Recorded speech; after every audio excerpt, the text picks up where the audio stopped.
what makes music scary? If you search for this question on YouTube, you'll find a bunch of great answers by all-star social media music theorists such as 12Tone, Adam Neely, 8-Bit Music Theory, and Signals Music Studio. As well, the podcast Song Appeal has dedicated its 5 most recent episodes to analyzing the scariness of various film scores. Don't get me wrong, I love these videos and podcasts. They're brilliant and they deepen how I compose, play, and listen to music. But if you listen carefully to everything that they say, and you try to compare their answers with each other, you'll notice very quickly some apparent contradictions. For example, Song Appeal argues that the Jaws theme is terrifying because the notes are extremely low. And yet, 12Tone made an entire video showing how some of the scariest sounds in horror movies are extremely high in pitch. This. Well, which is it? Is scary music high or low?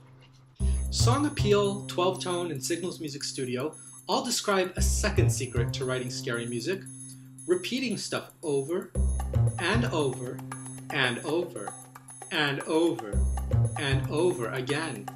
When the music doesn't go anywhere, we feel trapped, hopeless, and scared. On the other hand, 8-Bit Music Theory points out that some of Koji Kondo's most terrifying game scores are constantly changing, never repeating the same thing twice. The resulting chaos causes us to feel confused, groundless, and scared. Okay, so which is it? Is scary music stagnant, never changing?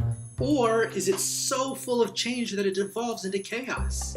Despite such apparent contradictions, most of these theorists do agree that scary music is dissonant. They offer scientific and metaphoric explanations for why the minor seconds sound so confining and the tritone just so evil. But Adam Neely sort of undermines this objective analysis of dissonant intervals in his brilliant video on the history of the tritone, in which he argues that the tritone's association with evil is entirely subjective and cultural.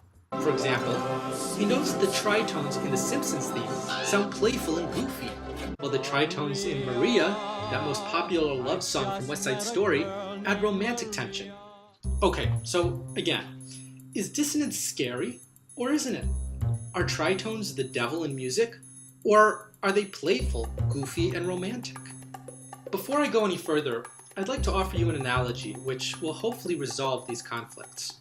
Instead of asking what makes music scary, let's instead ask, for the moment, as an analogy, what makes evil creatures and villains scary?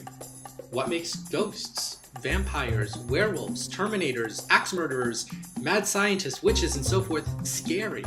Well, the answer is, of course, it depends on which type of creature or villain you're talking about. The Terminator scares us because it's so robotic and non-human, foretelling the downfall of humanity at the hands of our own creations. Meanwhile, axe murderers and mad scientists are terrifying for the opposite reason. They're entirely human. Any one of us could descend into madness and commit such evil work. So, how do you make a villain scary? Well, it depends on what kind of villain you're after. So too with music. Just as different kinds of villains are scary for different reasons, so too are there many different reasons why music can be scary. But most of the videos and podcasts that I've encountered sort of sidestep this distinction.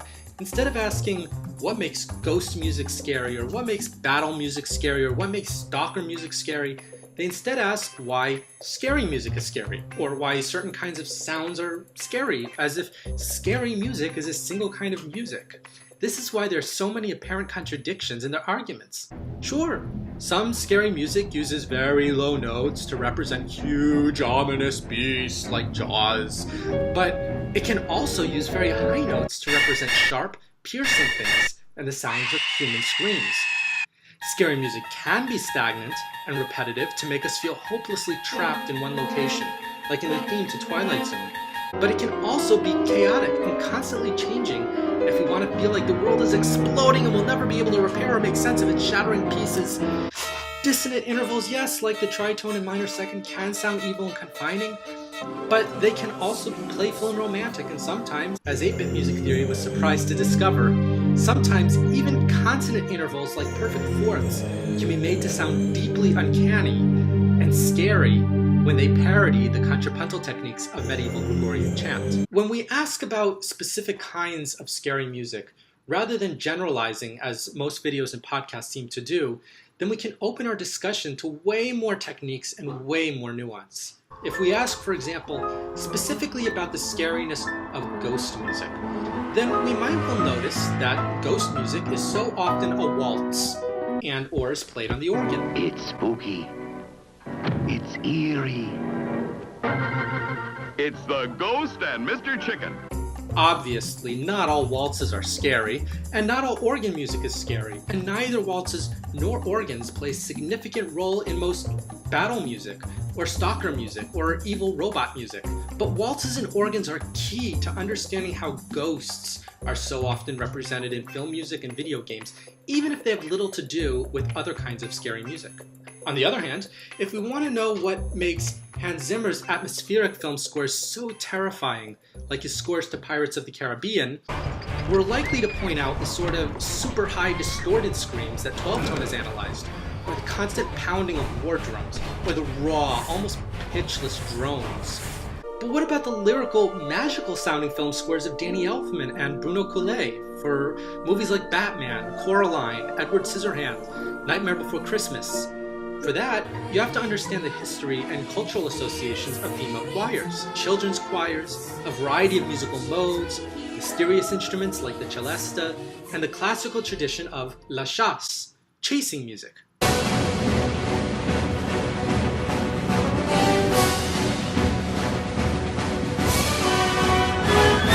So, what's the bottom line?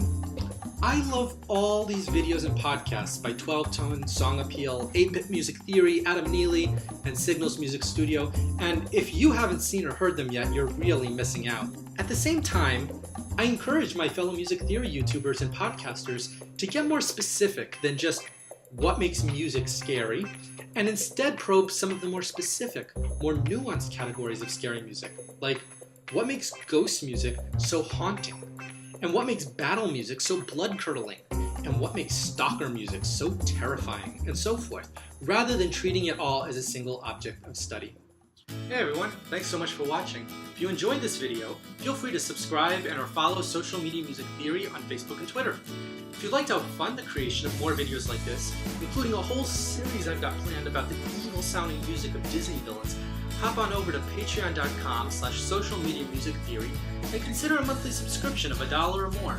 Finally, I've added links in the description to all of the videos and podcasts I mentioned in my own video, and I encourage you to watch them if the topic suits your fancy. So there you go, have fun, and always be curious.